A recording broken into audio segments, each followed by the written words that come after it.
Hey America, let me start with something real. Look in the camera here. So my family, we just recently canceled Netflix. Yes. Not because of the cost, not because we don't like movies, but because one night sitting in my living room, I'm scrolling X and I come across this clip, one of their so-called children's shows, and there it was, this gender ideology being spoon-fed to kids like some type of cough syrup laced with poison.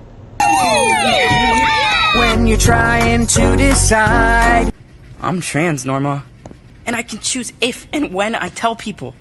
I'm Frankie. Pronouns they, them. I was just created by my parents, but not in the way that others are created by their parents. I was actually made in a lab using... Now, I know me, I don't know about you, but I refuse to pay a monthly fee to have a bunch of Hollywood perverts preach to my kids. It's not really about entertainment anymore. Now it's more about indoctrination with a smile. It's like Orwell meets Disney Channel. But let me ask you something.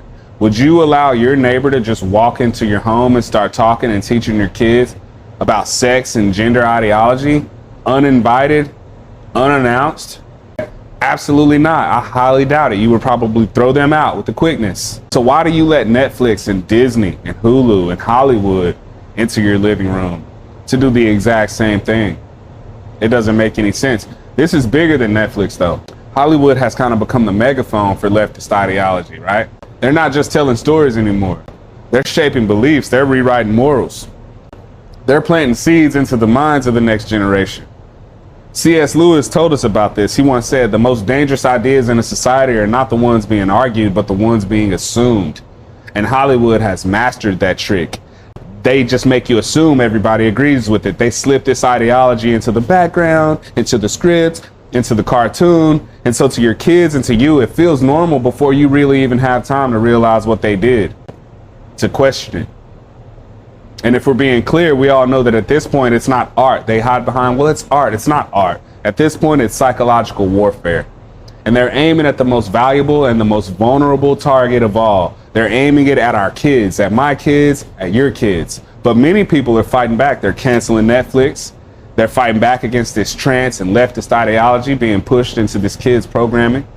But if we keep it real, Netflix is not the end-all be-all. They're not the disease. Netflix is just a symptom. They're like the rash that shows up after years of infection. But they're not the main issue. Why do I say that? Because I believe that the real sickness is cultural rot. It's a moral virus that's been incubating in Hollywood boardrooms and casting rooms for decades. Netflix just happens to be the platform where it broke out in public view. They're not innovators anymore. They're indoctrinators. They've gone from streaming entertainment to streaming ideology. Every show, every film, every so-called inclusive storyline is just really another drip of propaganda into the IV line of American culture. Hollywood knows exactly what it's doing. They sell poison in the bottle of progress, and they count on us being too dumb and distracted, right, to read the label.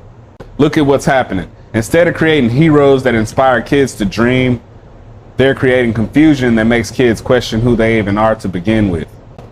Because you can't sell truth when your business model runs on chaos. And so they manufacture confusion and they call it courage and progress. And here's the trick. They use the language of compassion to mask their control. They'll say, it's about representation. No, it's about reprogramming. Because once they define what's normal, they control what's acceptable. And once they control what's acceptable, they control you.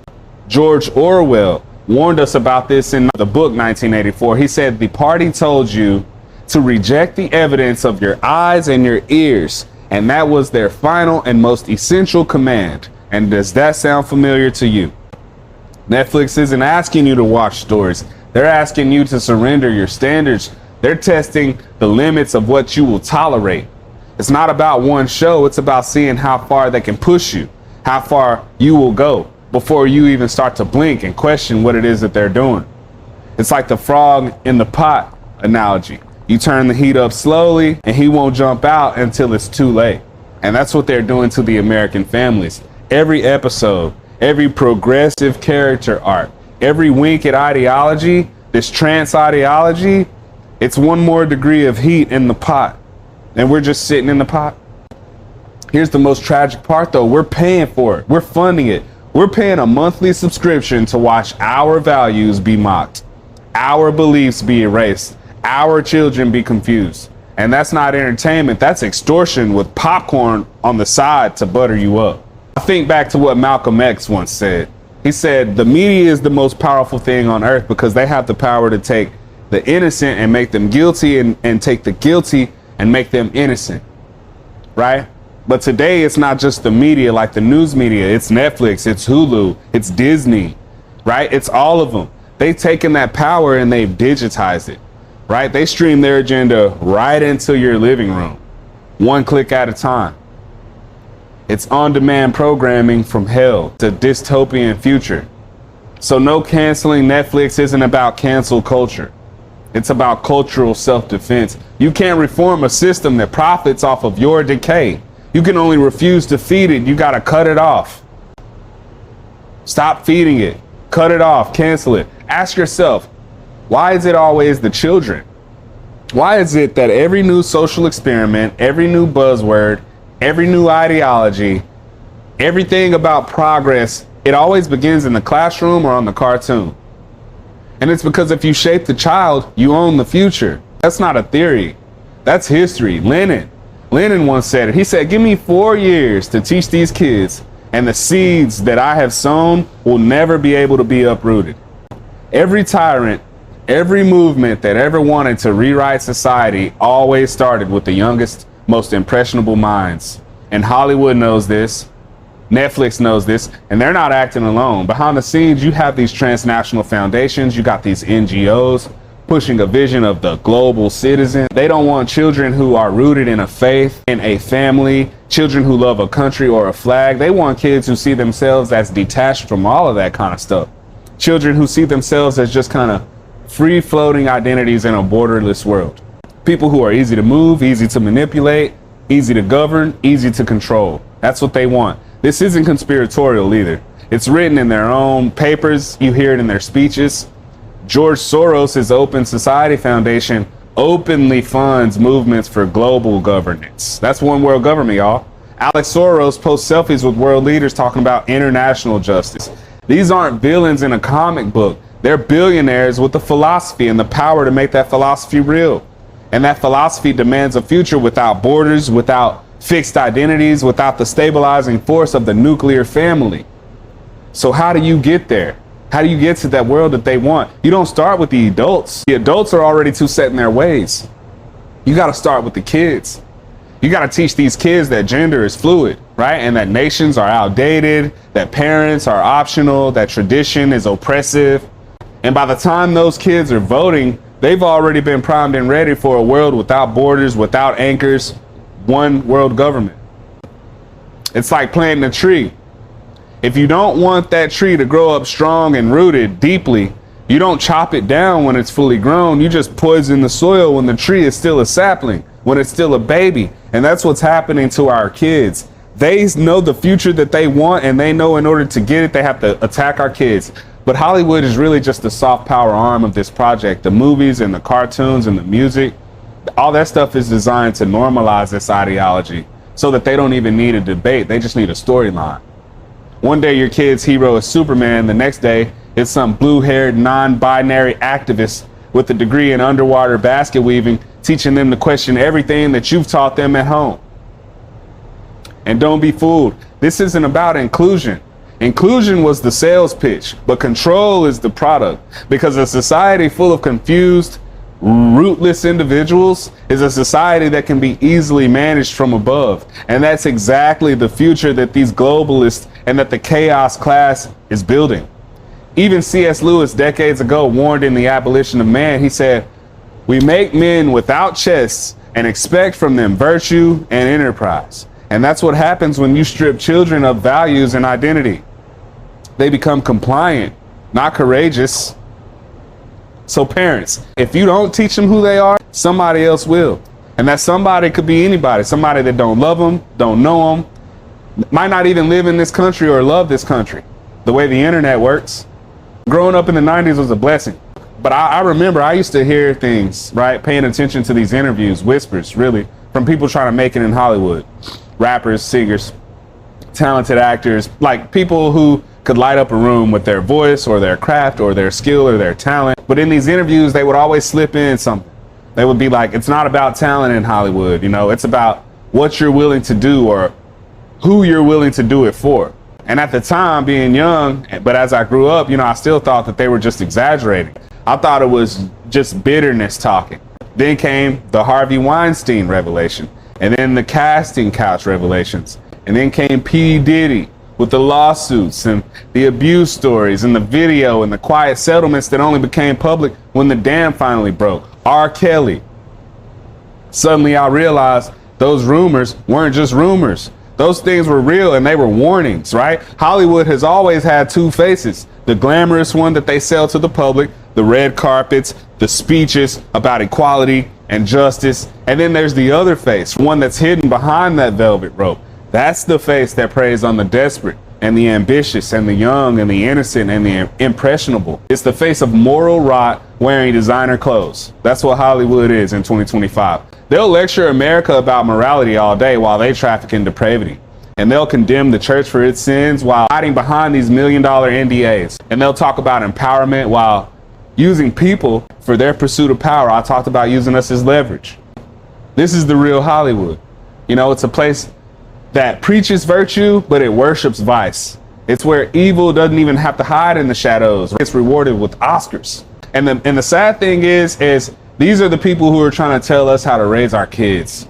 The same industry that covered up decades of abuse is now producing children's content that tells your son that he's really a girl, and your daughter that motherhood is oppression, or that wifedom is some type of prison sentence. They've traded in storytelling for social engineering, because when you have that much filth on your hands, you cannot preach truth anymore. You have to redefine it.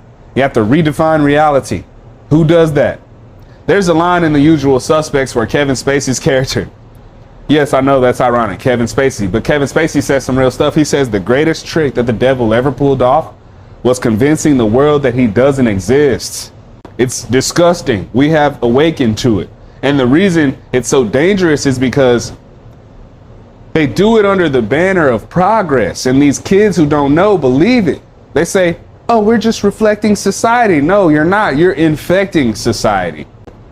The truth is, Hollywood isn't broken. It's actually functioning exactly how it was designed to, as a machine that launders sin into spectacle and vice into virtue and power into culture. America is finally seeing what we thought was glitter is really just crap painted with gold. Cat Williams said it was going to come out. It's coming out. Let's talk about the real target in all of this, though. The family, the nuclear family, the traditional family. The traditional family has always been the last line of defense between the individual and the system. A strong mother, a present father, and children who know who they are, what they are. That's a wall that the global elite can't climb or topple. So what do? They chip away at that wall, brick by brick. Every few months, there's another children's show where a cartoon character delivers a moral lecture straight out of a college gender studies seminar. You can't even hand a tablet to your kid nowadays without worrying whether the next episode or the next show that pops up is going to start going into some sermon about rejecting everything that you've ever taught them. That's not inclusion. That's not art. That's an intrusion. It's the state and the studio teaming up to parent your child. It's Hollywood walking right past your front door, right past you, sitting, plopping down in your living room on your couch and saying, step aside, mom and dad. We'll handle this conversation. It's disrespectful. And then you notice how it's always wrapped in bright colors and funny voices. They never argue the point. They animate the point. They sell this ideology in the shape of a smiling cartoon, because it's easier to plant a worldview when the viewer still sleeps with a nightlight. The result? It's confusion. Confusion becomes courage. Rebellion becomes virtue. The idea of family becomes optional. But once you remove the family, you remove accountability. And when a child no longer knows who to listen to, the loudest voice is going to be the one that's always going to win. And that voice belongs to whoever controls the screen or the megaphone. That's how you get a Jasmine Crockett.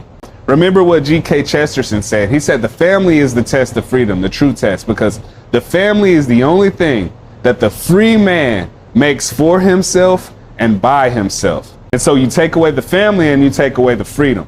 And the founders of America, They were so crazily wise, it's crazy. They understood that. And that's why the American home and not Hollywood was meant to be the schoolhouse of the Republic. But the entertainment elite from Hollywood, they flipped the script. Now they're teaching that the family is outdated, that faith is superstition and ridiculous, and that parents are just obstacles to your progress and your happiness. Right? We got to start treating our homes like an embassy, a territory of our values inside of a hostile culture, because if we don't guard that border, their culture will infiltrate our home. Every show you stream is reinforcing your foundation or it's eroding your foundation. And Netflix, with its endless parade of ideological monologues disguised as children entertainment, it's like pouring acid on the concrete of your foundation. So yes, canceling Netflix wasn't about politics, it was about protection. You can't preach love is love to children while erasing the love that we raised them on. You can't claim to defend kids while confusing them on purpose.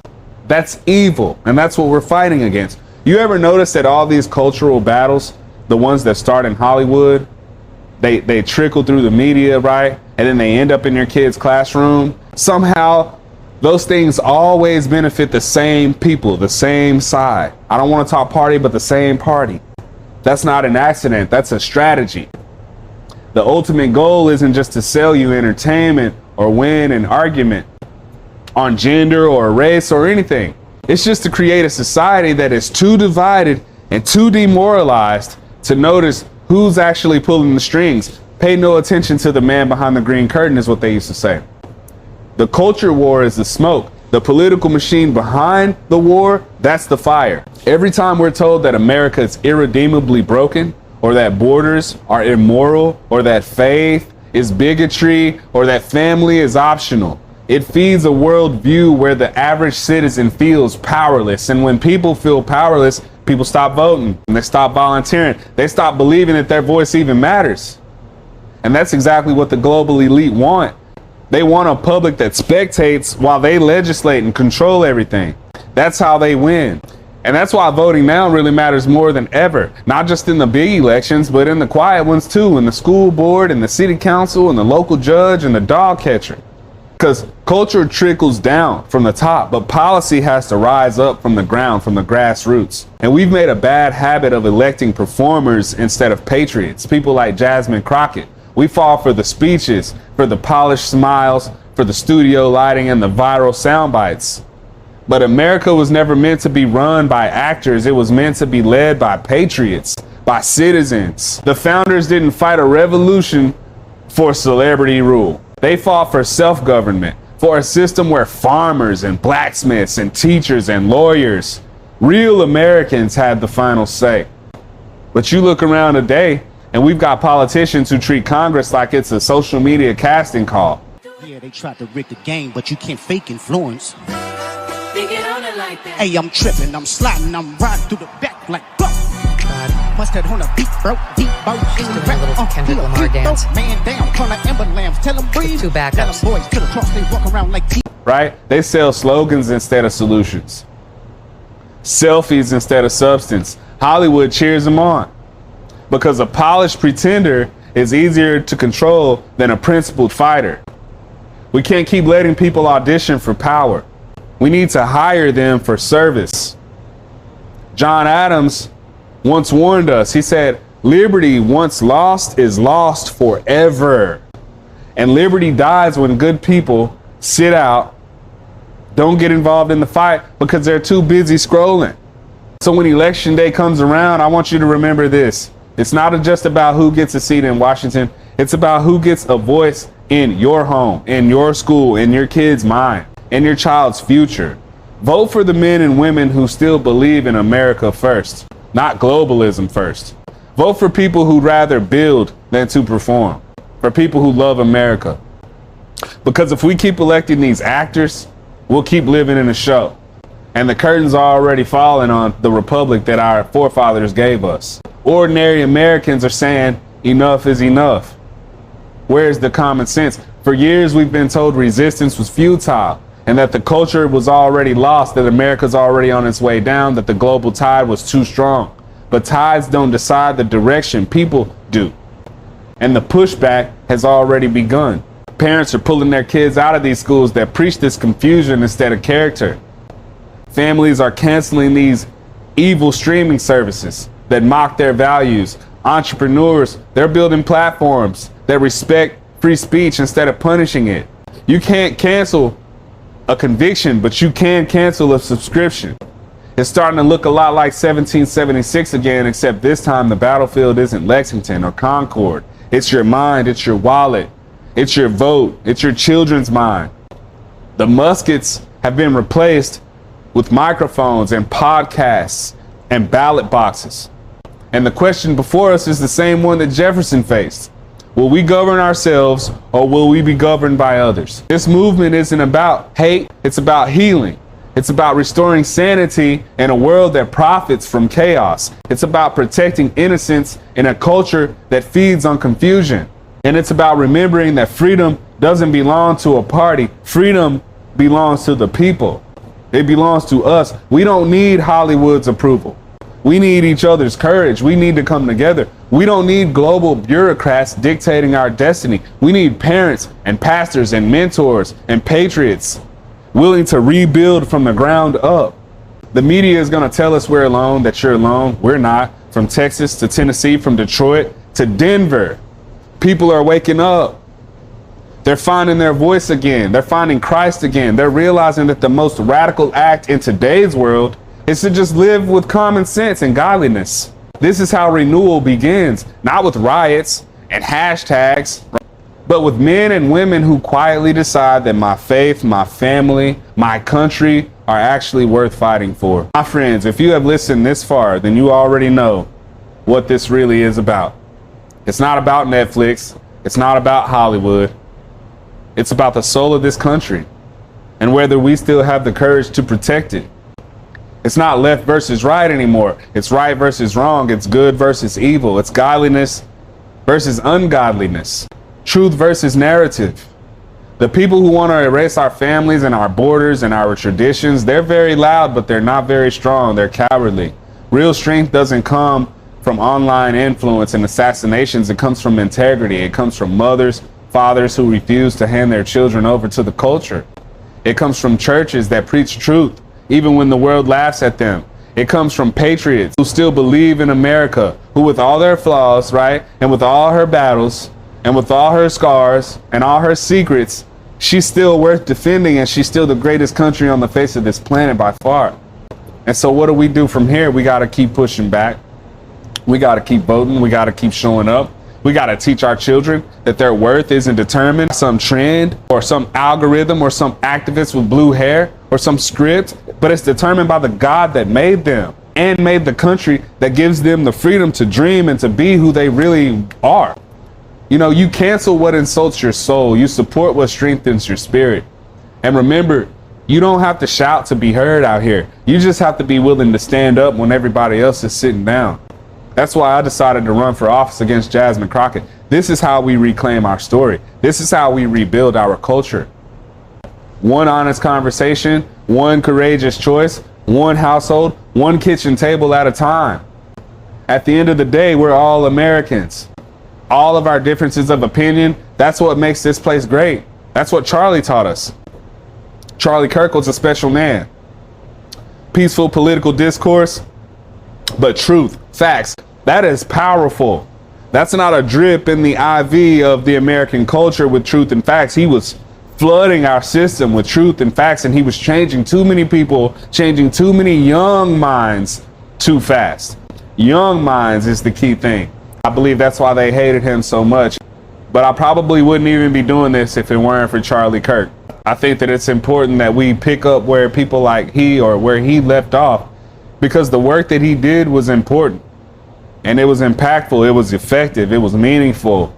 And I think that to carry on his legacy is a very meaningful way to live your life. And so I can't go around these college campuses doing debates because I want to serve humanity in my own way. But I absolutely took lessons from Charlie. Charlie, rest in peace to your family. Anybody out there watching this, anybody who loved Charlie Kirk, you know, I pray for you and I hope you find peace. and find a passion and a renewed sense of patriotism. He loved this country. He loved God. I hope you do too.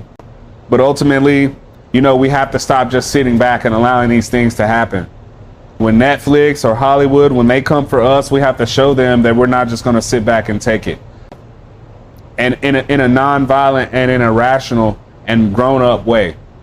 So when we cancel Netflix, that's the rights way. That's the common sense Americans way. That's the America First Patriots way of saying no more. Enough is enough. We're not going to burn down buildings and destroy the property and the dreams of hardworking Americans just to prove a point. But we will cancel your subscription because you can never cancel our conviction. I'm Sholdon Daniels. This has been the first episode of the Sholdon Daniels Show. I want to thank you all for tuning in. Have a blessed night.